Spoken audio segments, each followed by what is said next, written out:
வேலை முடிச்சுட்டு போகும் உலா விட்டு கொடுக்காத ஜூலை வைக்கையில்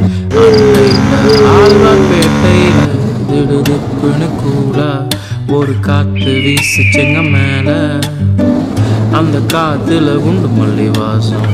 அவ குழந்தை போல சிரிச்சா 2013 நினைவிருக்கு அன்னைக்கு ஃபுல் மூணு தெருவிளக்கு வெளிச்சத்துல மிதந்து வந்த பூவை பிடிச்சா இந்த பூ பேர் ஃபிரங்கி பாணி இத பார்க்கும்போது என்ன நினைச்சு பியா நீன்னு கேட்டா இந்த பூ பேர் ஃபிரங்கி பாணி இத பார்க்கும்போது